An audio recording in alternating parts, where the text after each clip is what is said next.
राम राम सी भैया ने मैं आपका दोस्त राजीप्रिया स्वागत है मैं चंद्र में। दोस्तों मैं इस वक्त खड़ा हूँ हिंडन नदी के पुल पर और मैं आपको दिखाना चाहता हूँ कि इसी पुल के नीचे जो बह रही है नदी, हिंडन नदी के नाम से बहुत मशहूर है, जो गाजियाबाद से चली आई है। इसमें परसों एक लड़की की लाश मिलती है, जो कि उत्तर प्रदेश में ऐसा सुनने को मिल रहा है, ऐसा देखने को मिल रहा है कि इसमें मंगलवार के दिन लड़की की लाश बहती हुई, जो कि नीचे पुल के नीचे एक केले का जो पेड़ था उसके थंबे में अटक गई थी आगे। इसके बारे में जब जानकारी मिली कुछ लोगों को, उन्होंने बताया कि इस लड़की की लाश पता नहीं जाने कहां से बह के और यहाँ पे हिंडन नदी में नीचे आके पुल के नीचे रुक गई थी, जो कि कुलेसरा गांव में पड़ता है, कुलेसरा के नजदीक में पड़ता है।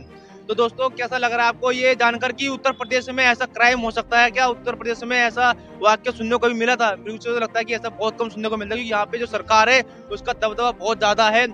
अक्सर यहाँ पे यही बोला जाता है कि बेटी बचाओ बेटी पढ़ाओ, लड़कियों के बारे में बोला जाता है कि लड़की यहाँ पे अक्सर सुरक्षित पाई जाती है। यहाँ पे हर एक राज्य में आप देख लीजिए कोई ना कोई क्राइम होता है, लेकिन उत्तर प्रदेश में जब भी कोई क्राइम होता है तो सोच के क्राइम होता है कि भाई आप जो क्राइम कर रहे हो यहाँ पे सरकार किसकी है? बुलडोजर बाबा की सरकार, जो कि इस नाम से बहुत मशहूर है। अक्सर क्राइम करने वाले भी डरते हैं इस नाम से, इस खौफ से, क्योंकि हमारे मुख्यमंत्री साहब का इतना क्रेज है, यहाँ पे इतना दबदबा है, क्योंकि बड़े बड़े माफिया लोग भी डरते हैं। लेकिन यहाँ परसों का जो वाकया हुआ, इससे उत्तर प्रदेश और नोएडा में इससे खलबलाहट मची हुई है। लोग बाग डरे हुए, सहमे हुए कि आप किस तरीके से, मतलब यहाँ पे लड़की लाश मिलना, वो भी जवान लड़की जिसकी एज कम से कम 20 से 25 साल महज थी, और वो न जाने कहां से उसकी लाश आके यहाँ पे रुक गई, किस प्रकार से क्या उसके साथ में अभी तक तो कोई जानकारी नहीं। लेकिन पुलिस ने बॉडी को बरामद कर लेकर और पोस्टमार्टम के लिए भेज दिया।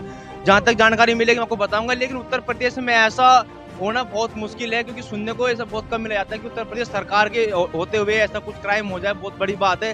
हमारे साथ में कुछ स्थानीय लोग उनसे बात करते हैं, इसका इस बारे में क्या कहना है। तो भाई स्वागत है मैं चंद्र में। क्या नाम है आपका? मेरा नाम शहबाज अहमद है। शहबाज अहमद जी, आपको जानकारी है कि परसों यहाँ पे एक लड़की डेड बॉडी मिली गई थी, एक लड़की लाश मिली हुई थी यहाँ पे? एक्चुअली मुझे तो इसके बारे में जानकारी नहीं है, पर मैं तो काफ़ी साल से रह रहा हूँ कुलेश्वरा में, 20-22 साल हो चुके हैं मुझे।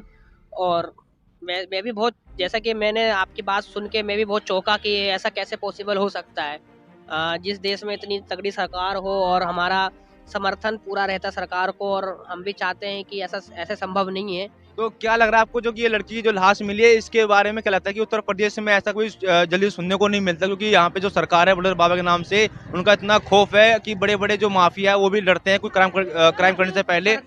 सरकार हर तरफ नहीं पहुंच सकती है, कहीं ना कहीं जनता को सरकार का सपोर्ट करना चाहिए। अगर जनता सरकार का सपोर्ट नहीं करेगी तो हमें नहीं लगता कि सरकार हर घर में पहुंच सकती है, क्योंकि हमारे देश में जनता जो है आज के टाइम में सिर्फ अपने बारे में सोचती है। एक उचित कार्रवाई ये हो सकती है, और बाकी जिसने ये काम किया है वो बहुत ही नीचता का और काम किया है, क्योंकि आज जैसे भारत देश में, हमारे देश में इतनी अच्छी चीजें हैं कि ऐसा काम करने की जरूरत नहीं है। लेकिन कुछ लोग होते हैं कि आपस में कुछ लोगों ने किया है, पता नहीं चल पा रहा है। कि मैं भी अभी सुनने में, जैसा आपने बताया है कि ऐसा हुआ है, पर मैं तो चौंक गया हूँ कि ऐसा कैसा हो सकता है। तो वो भी तो किसी की बहन बेटी हो सकती है। बिल्कुल, बहन बेटी के साथ तो बुरा व्यवहार हो ही रहा है। अगर हमें बहन बेटी के साथ अगर ऐसा कार्रवाई की जाए तो हमारे देश में महिला का सम्मान नहीं होगा, जो कि हमें महिला का सम्मान बहुत उचित तौर पर करना चाहिए। क्योंकि महिला, जिस देश की अगर महिला सुरक्षित नहीं है तो वो देश आगे नहीं बढ़ सकता है। तो महिला को सबसे पहले कानून व्यवस्था तगड़ा बनाया जाए।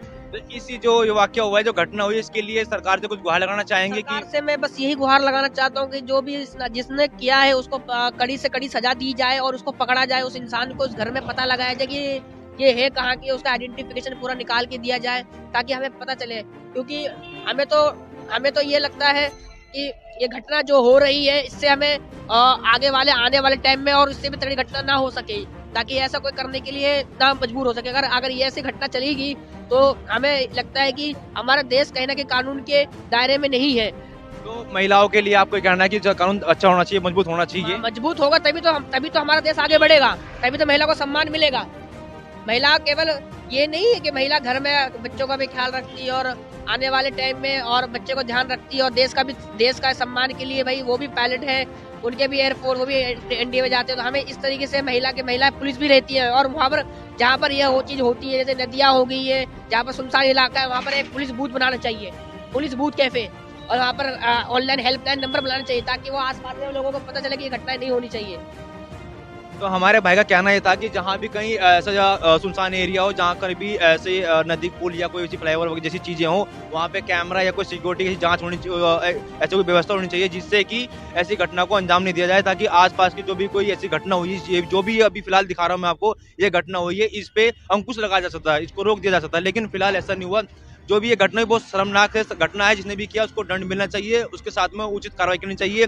दोस्तों, ये एक हमारा देश ऐसा देश है जहाँ पे महिला को बहुत सम्मान होता है, जहाँ तक कि बाहर से भी कोई महिला आती है उसको भी यहाँ पे बैंड बिठी तरह रखा जाता है। इसका एग्जांपल मैं सीमा यादव को लेकर बोलना चाहता हूँ दो शब्द, क्योंकि कुछ दिन पहले वो पाकिस्तान से आई थी, आज उसके यहाँ सम्मान किया जाता है, उसको बहू माना जाता है, किस देश की बहू है। और इसी जगह पे आज हमारे देश में हिंडन नदी नोएडा के अंदर ऐसी लड़की की लाश मिलती है, तो बहुत शर्म की बात है हमारे लिए कि हम कहते हैं कि बेटी बचाओ बेटी पढ़ाओ नारा लगाते हैं, तो ये बहुत शर्म की बात है। जो भी इसके गुनहगार हैं उनके पकड़ के जो भी उचित कार्रवाई होनी चाहिए वो होनी चाहिए।